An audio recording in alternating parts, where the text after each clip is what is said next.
Hello friends, Saxena classes में आपका एक बार फिर से स्वागत है।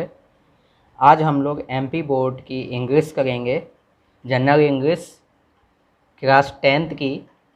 तो इस लॉकडाउन में जो बच्चे स्कूल नहीं जा पा रहे हैं और स्कूल बंद होने के कारण उनकी पढ़ाई मांगी जा रही है, और जो बच्चे गरीब हैं जो कोचिंग नहीं लगा सकते, उनके लिए मेरे लिए एक प्रयास है कि आप लोग घर बैठे इस वीडियो के माध्यम से आप इंग्लिश के सभी चैप्टर समझ सकते हैं, और क्वेश्चन आंसर एक्सरसाइज भी मैं आप लोगों को इस वीडियो के माध्यम से करवाऊँगा। तो जो यूजर्स, जो बच्चे, जो स्टूडेंट इस चैनल पे नए आए हैं, तो प्लीज़ वो चैनल को सब्सक्राइब करें और अधिक से अधिक शेयर करें, जिससे कि और लोगों तक ये चैनल पहुंच सके। तो आइए हम लोग एमपी बोर्ड की इंग्लिश करते हैं। जनरल इंग्लिश का फर्स्ट चैप्टर करेंगे। उससे पहले क्वेश्चन आंसर होने से पहले हम पहले उसको समझेंगे, इस चैप्टर को, फर्स्ट चैप्टर को। तो चलिए स्टार्ट करते हैं। तो आइए हम लोग स्टार्ट करते हैं। फर्स्ट चैप्टर है आपका लाइट द लैम्प ऑफ दाय लव। फर्स्ट चैप्टर का नाम है लाइट द लैम्प ऑफ दाय लव, यानी कि अपने प्रेम का दीपक जलाओ। इसका मतलब है अपने प्रेम का दीपक जलाओ। तो आइए, ये एक पोयम है जो किसने लिखी हुई है, आप देख सकते हैं। ये रविंद्रनाथ टैगोर ने लिखी है। ये पोयम किसने लिखी है? ये रविंद्रनाथ टैगोर ने। इसके पोएट कौन है? रविंद्रनाथ टैगोर। तो ये पोयम है आप लोगों की।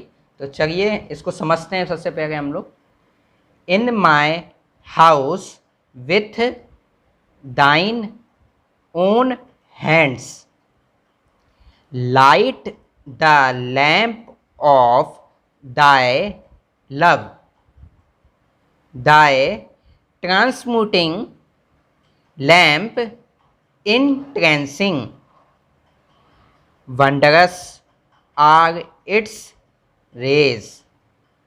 ठीक है ना? यानी कि फर्स्ट लाइन में ये कह रहा है, इन माई हाउस विथ दाइन ओन हैंड्स, यानी कि हे प्रभु, मेरे घर में स्वयं अपने हाथों से, ओन यानी स्वयं अपने हाथों से, स्वयं अपने हाथों से, लाइट द लैम्प ऑफ दाय लव, अपने प्रेम का दीपक जलाओ। अपने प्रेम का क्या करो? दीपक जलाओ। नेक्स्ट लाइन देखिए आप लोग, thy transmuting lamp entrancing, wondrous are its rays, यानी कि अपना परिवर्तित कर देने वाला मनोहर दीप, अपना परिवर्तित कर देने वाला मनोहर दीप, वंडरस आर इट्स रेज, चमत्कारी किरणों से उसे क्या करो? जलाओ। इस दीपक को क्या करो? जलाओ। नेक्स्ट स्टेंजा आप लोगों का है, देखिए। उम्मीद करता हूँ फर्स्ट स्टेंजा आप लोगों को समझ में आ गया होगा। नेक्स्ट स्टेंजा है, change my darkness to thy light rod, change my darkness to thy light and my evil into good. तो इसमें कवि कहना चाहता है, change my darkness to thy light rod, यानी कि मेरे अज्ञान के अंधेरे, डार्कनेस यानी होता है आप लोगों का अंधेरा, यानी कि मेरे अज्ञान के अंधेरे को स्वयं के यानी खुद के ज्ञान से क्या करो? प्रकाशित करके उसे परिवर्तित करो। हे प्रभु, यानी प्रभु से कह रहा है, वो ईश्वर से कह रहा है। आगे देखिए नेक्स्ट लाइन में क्या कह रहा है, change my darkness to thy light, यानी कि मेरे अज्ञान के अंधेरे को स्वयं के ज्ञान से, यानी कि मेरे अज्ञान के अंधेरे को, यानी कि जो मेरे अंदर अंधेरा है, अज्ञान का, ज्ञान का नहीं, अज्ञान का अंधेरा है, उसे स्वयं के ज्ञान से क्या करो? प्रकाश के द्वारा परिवर्तित करो।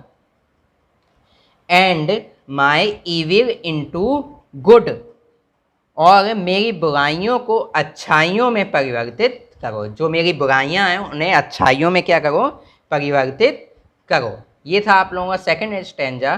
थर्ड स्टैंजा आप लोगों का है, देखिए, touch me but once and I will change all my clay into thy gold, all the sense lamps that I did light, suited into worries, sitting at the door of my soul, light thy resurrecting ramp. अब इस stanza को हम लोग समझेंगे। देखिए, third stanza है, ये आप लोगों का लास्ट स्टेंजा है पोयम का। देखिए, touch me but once and I will change. हे प्रभु, यानी कि वो प्रभु से कह रहा है, ईश्वर से कह रहा है, सिर्फ एक बार मुझे क्या करो, छू लो, जिससे कि मैं क्या होऊंगा, आई विल चेंज, मैं बदल जाऊंगा। आप मुझे एक बार टच करोगे, टच यानी छू लोगे आप मुझे, टच यानी छू लोगे आप लोग मुझे, तो मैं क्या हो जाऊंगा, बदल जाऊंगा, यानी मेरे अंदर क्या आएंगे, चेंजेस आएंगे। और माई क्रे इनटू दाय गोल्ड, यानी कि मेरे मन का समस्त कीचड़, यानी कि जो मेरे मन के अंदर जो भावनाएं कीचड़ है, वो तुम्हारे प्रेम और ज्ञान से स्वर्ण में परिवर्तित हो जाएगा। स्वर्ण यानी गोल्ड में, यानी सोने में परिवर्तित हो जाएगा। यानी कि एक बार मुझे आप टच करिए। All the sense lamps that I did light suited into varies, यानी कि अपनी समस्त इंद्रियों से, सेंस यानी हमारी इंद्रियां होती हैं, ठीक है ना, अपनी समस्त इंद्रियों को जो मैंने उद्दीपित कर रखी हैं, यानी अपने अंदर समा रखी हैं, चिंता की कारिक से, यानी कि इच्छाओं से मेरे आत्मा के द्वार पर बैठकर, हे प्रभु, यानी कि मेरे आत्मा के द्वार पर बैठकर, हे प्रभु, sitting at the door of my soul, यानी मेरी आत्मा के द्वार पर बैठकर, हे प्रभु, लाइट द रिस्वीटिंग रैम्प, यानी कि उसे पुनः जीवनदायी, यानी कि उसे पुनः जीवित करो, ज्ञान के प्रकाश द्वारा उसे क्या करो, प्रकाशित करो। यानी कि जो मेरे अंदर जो बुराइयां हैं उसे अच्छाइयों में परिवर्तित करो, और अपने ज्ञान के द्वारा उसे क्या करो, उस दीपक को जगाओ। तो ये पोयम का मतलब था इस पोयम का। उम्मीद करता हूँ आप लोगों को ये पोयम समझ में आ गई होगी। तो इस पोयम के पोएट अधिकतर पूछ लिए जाते हैं आप लोगों के 10th क्लास में एमपी बोर्ड में, तो आप लोग ध्यान रखना। पोएट का नाम है लाइट द लैम्प ऑफ दाय लव, यानी कि फर्स्ट चैप्टर है आप लोगों का, और इसके पोएट हैं आप लोगों के रविंद्रनाथ टैगोर। तो उम्मीद करता हूँ आप लोगों को ये पोयम समझ में आई होगी। तो नेक्स्ट वीडियो में हम लोग इसके क्वेश्चन आंसर करेंगे, उसे भी मैं बहुत ही सरल भाषा में आप लोगों को प्रस्तुत करूँगा। तो थैंक यू।